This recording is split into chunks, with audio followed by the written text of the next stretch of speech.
Bien, bonjour. Alors, dans le sud, on est un peu bavard, donc je vais essayer moi aussi d'être assez rapide. Donc, juste pour vous situer, Montsartou, donc c'est dans le sud-est de la France, dans les Alpes-Maritimes, hein, sur la Côte d'Azur, comme vous l'avez dit. On a un territoire un petit peu particulier qui est au milieu de trois villes plus importantes, Antibes, Cannes et Grasse, et au-delà, il y a de la montagne ou la mer. Donc un territoire contraint en termes d'urbanisme, vous verrez que ça a des importances. Bon, 10 500 habitants, une superficie de 1350 hectares, dont 500 hectares de zones naturelles, dont 112 agricoles. Notre réflexion a débuté en 1998, au moment de la vache folle, au moment où beaucoup de restaurations scolaires ont arrêté de servir du bœuf du jour au lendemain pendant quelques mois. Nous, à cette époque, on a directement passé au bœuf bio. On enlevait le risque et on pouvait continuer à servir cet aliment. Au même moment, André Esquiri, le maire de la commune, était député. Une petite exception politique à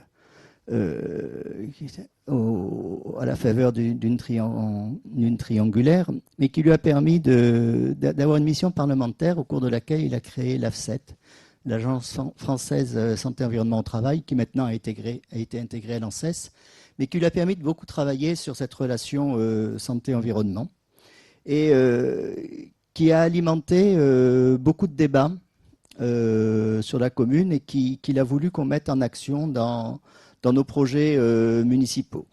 La commune de Montsartou a un grand festival du livre, et qui se veut un festival du livre où il y a des débats citoyens.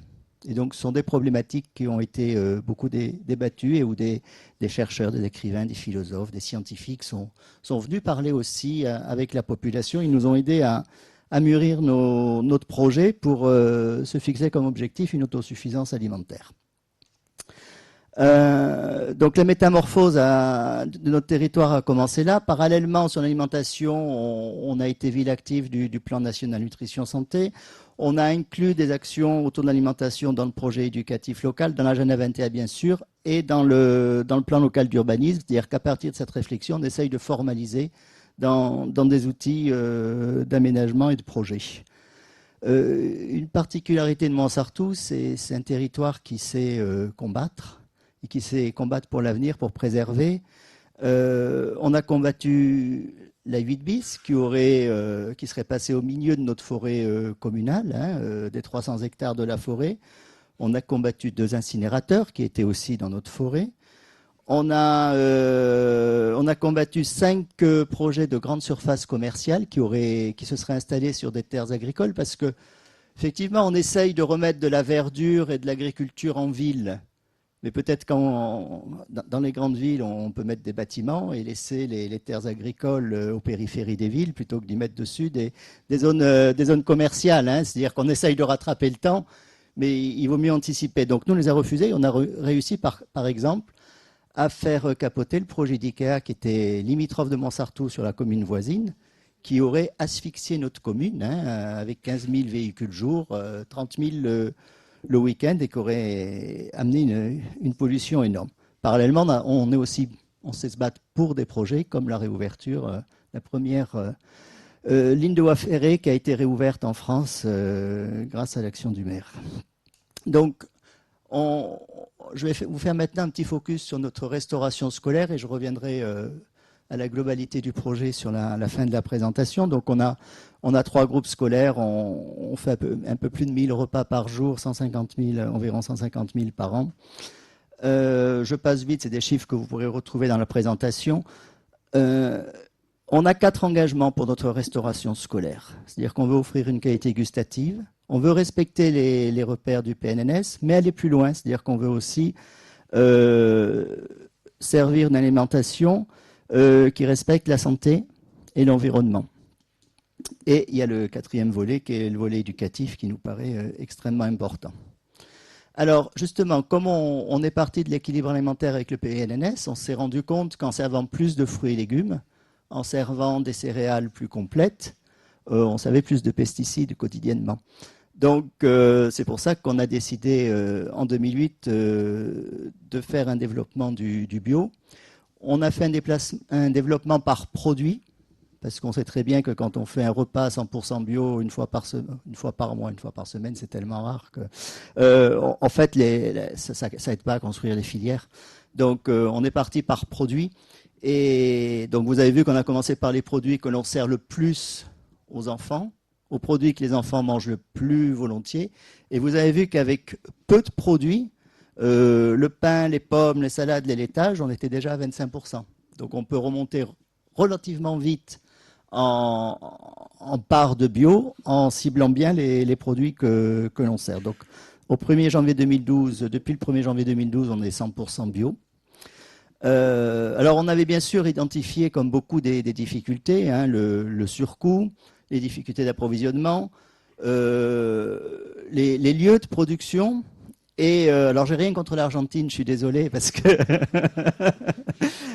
si le bio d'Argentine nous intéresse pas, c'est parce qu'il nous semble venir d'un peu loin, quoi, et qu'il vaut mieux qu'il profite aux populations locales qu'à Montsartou, mais ça n'a rien d'autre comme intention. Et les contraintes du Code des marchés publics. Donc, je vais vous montrer comment on a géré ça. Donc, sur le marché, on a décidé effectivement, pour pouvoir avoir un approvisionnement plus local, d'allotir au maximum, d'allotir en identifiant les producteurs sur le territoire qui pourraient répondre à notre demande et en intégrant des critères pour attribuer les marchés sur la qualité environnementale.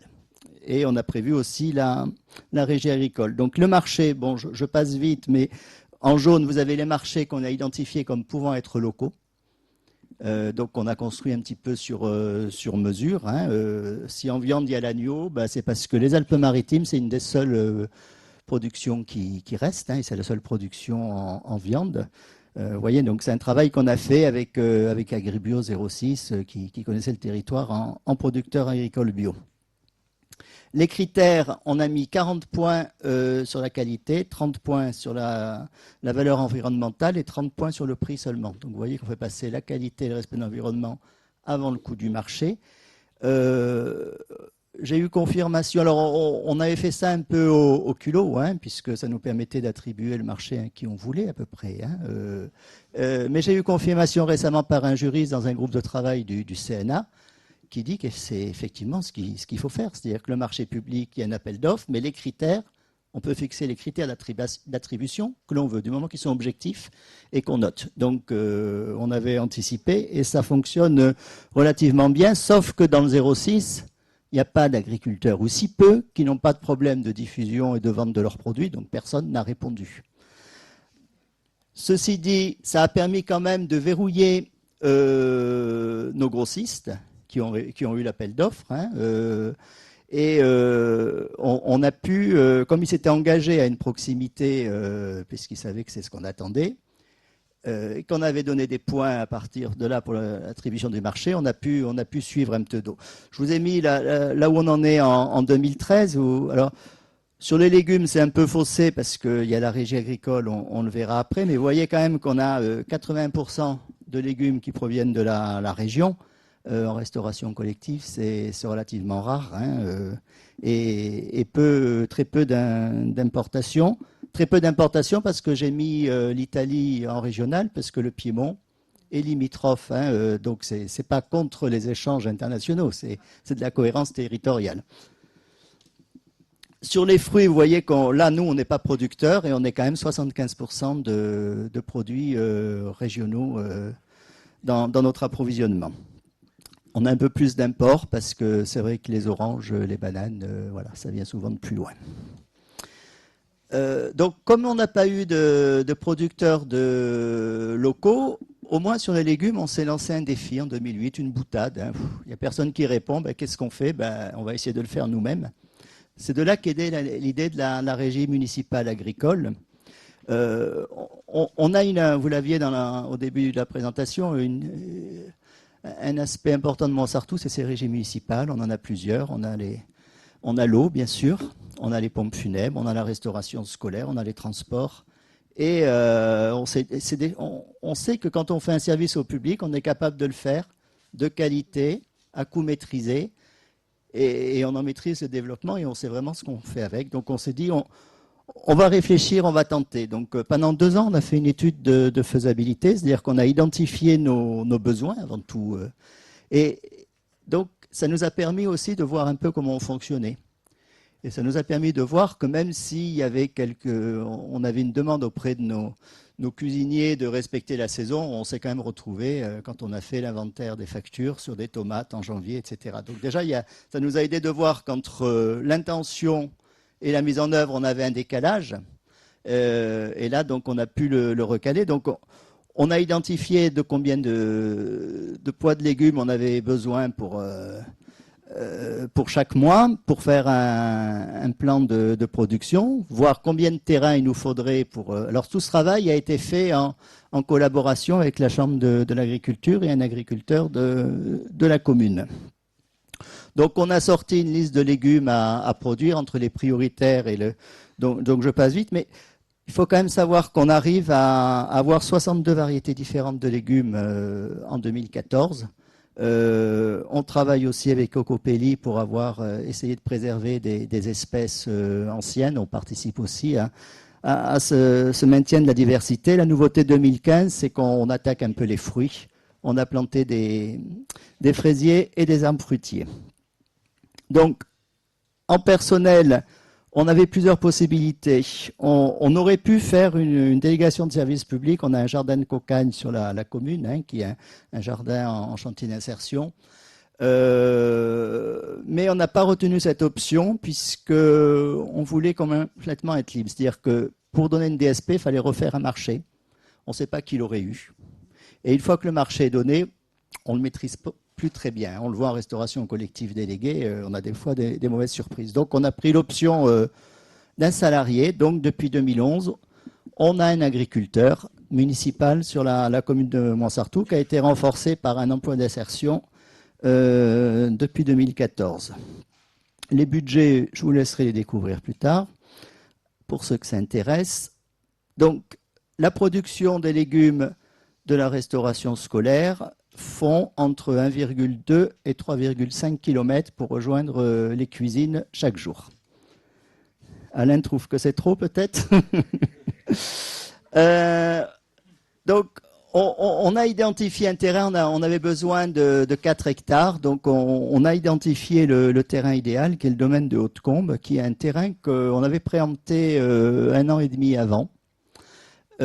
Puisque c'était un terrain magnifique qu'une famille, dans le cadre d'une succession, vendait à un promoteur et donc qui devait accueillir un lotissement. Ça nous paraissait une aberration.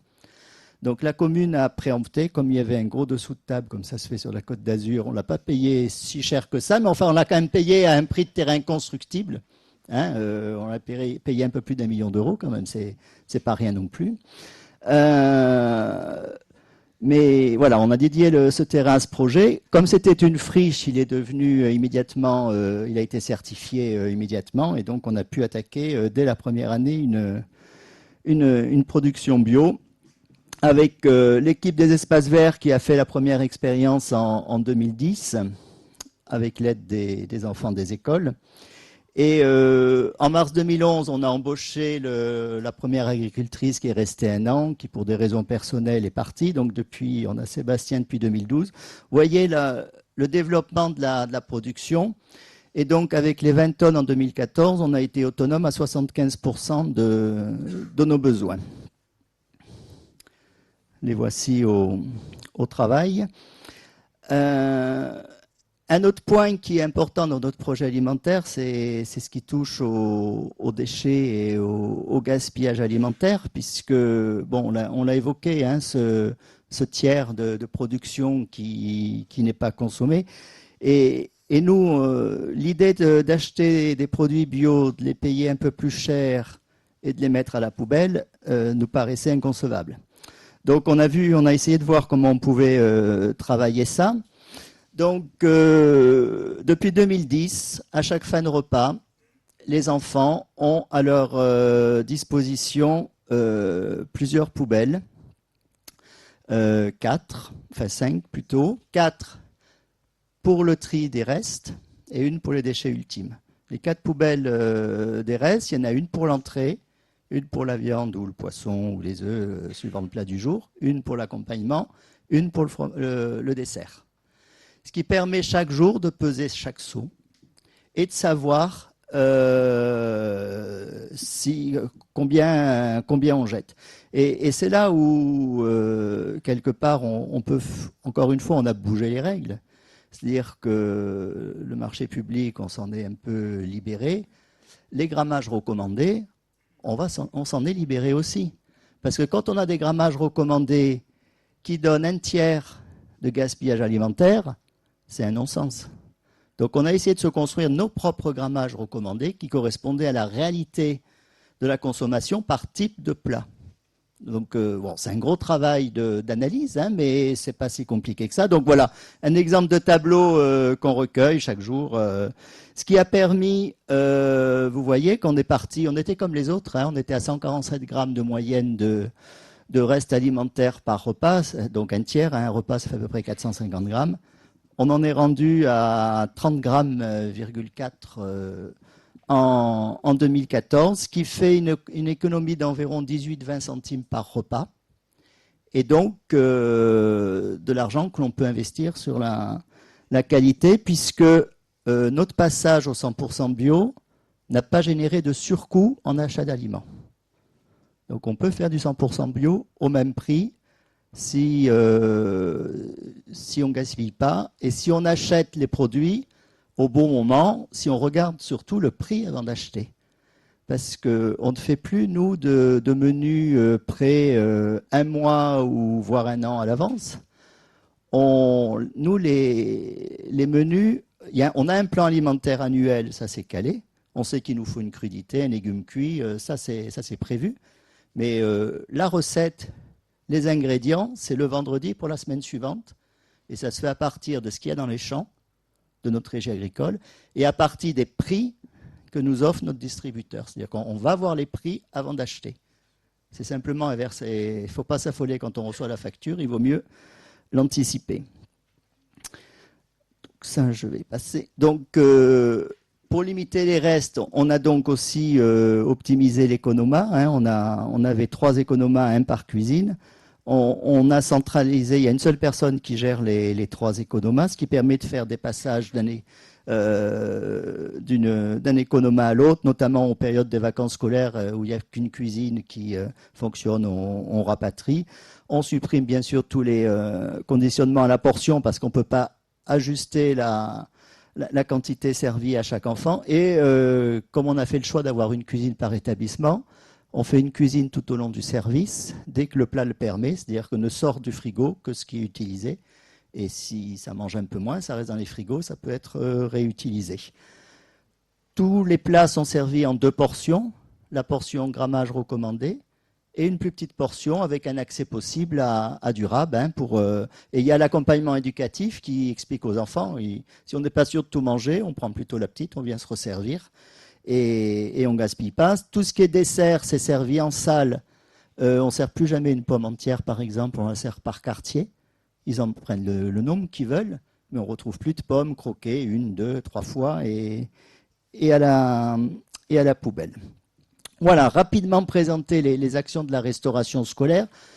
Je vous ai mis la plaquette à l'entrée et elle est aussi téléchargeable sur ce site qui est le site de l'Observatoire de la restauration durable de Montsartou où on essaye de partager notre expérience et nos outils. Donc vous pourrez, il n'est pas complètement fini le site, hein, soyez indulgents, il est en construction mais il y a déjà des documents dessus.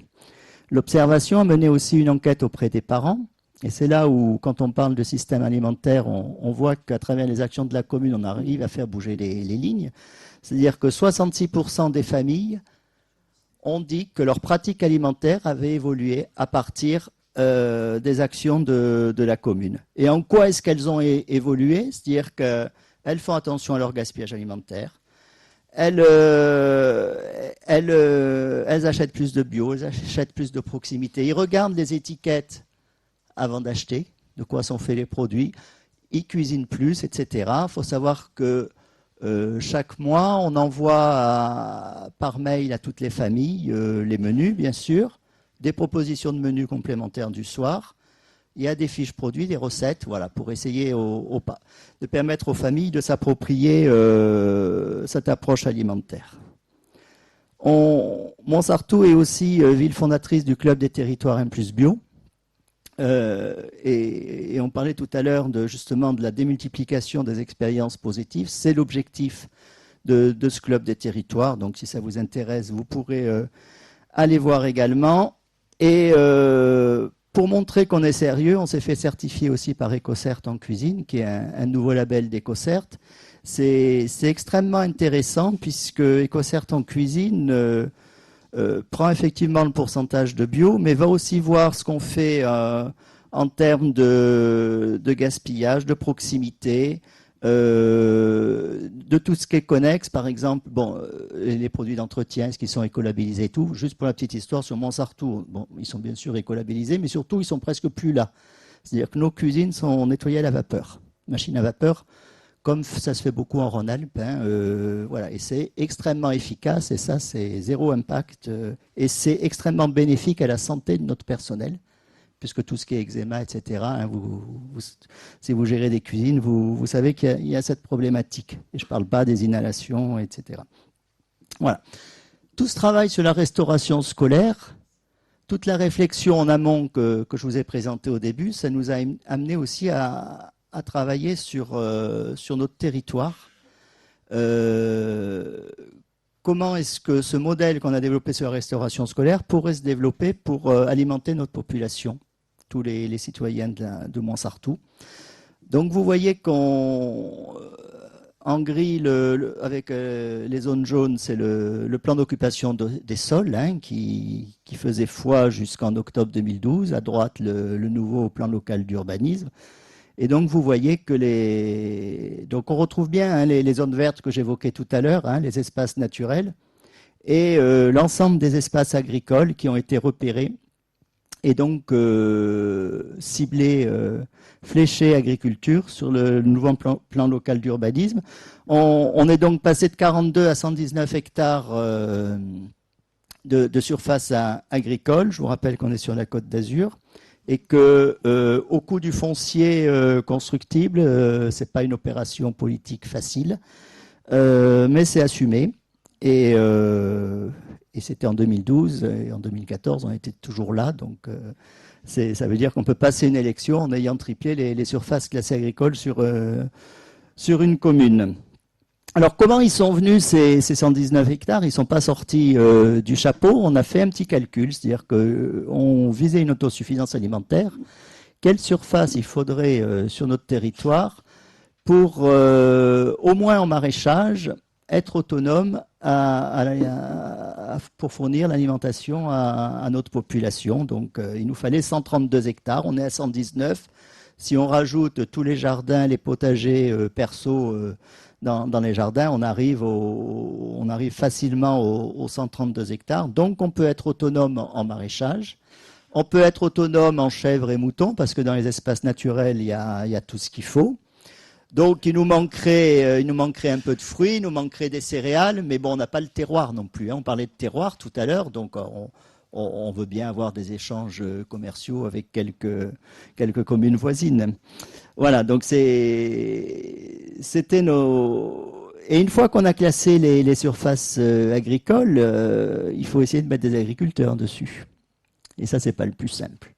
C'est pas le plus simple, pourquoi? Parce que, bon, d'abord, dans notre région, il y en a plus beaucoup, donc des gens qui cherchent à s'installer, ils vont plutôt ailleurs, surtout quand ils connaissent le coût du foncier chez nous. Et puis les propriétaires privés, parce que les classements, la plupart sont des propriétés privées, ne sont pas des espaces municipaux qui ont été classés agricoles. Il y en a, mais pas suffisamment. Ils se disent toujours que dans 6 ans, peut-être que si la municipalité change, on pourra les remettre constructibles. Si on signe un bail de 9 ans ou plus avec un agriculteur, on sera coincé. Donc c'est pas simple. Mais voilà, on travaille, on y arrive, on met en relation, on accompagne. Et pour accompagner encore plus, le conseil municipal a délibéré et on verse une aide à l'installation. Jusqu'à 20% des dépenses d'investissement liées à la gestion durable de l'eau.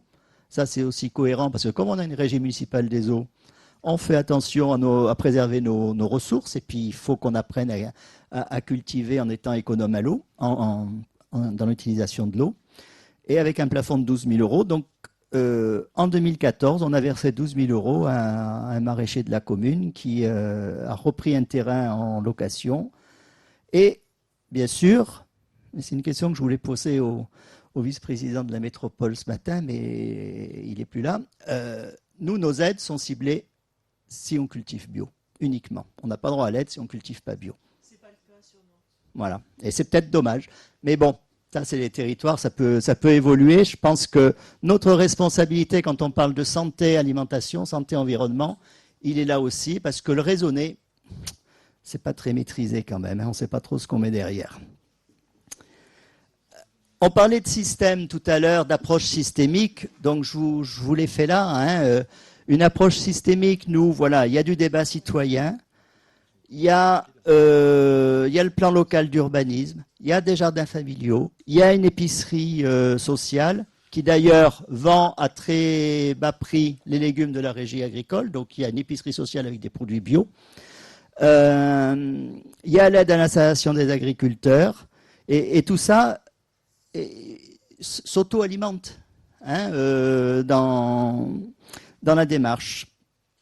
On a prévu en projet, on va aussi créer une maison de l'alimentation durable, c'est-à-dire qu'aller encore plus loin, structurer encore plus notre projet, et pour pouvoir plus le partager avec la population, mais pouvoir le partager plus au niveau national et international, arriver à l'évaluer avec des scientifiques, et avoir, comme on a avec la régie municipale de l'eau, avoir des actions de solidarité, d'accès à une alimentation durable sur d'autres territoires plus en difficulté que le nôtre. Donc voilà, c'est un projet pour lequel on recherche des financements, si jamais dans la salle quelqu'un serait intéressé. Puis bon, un petit clin d'œil pour finir, un petit soutien.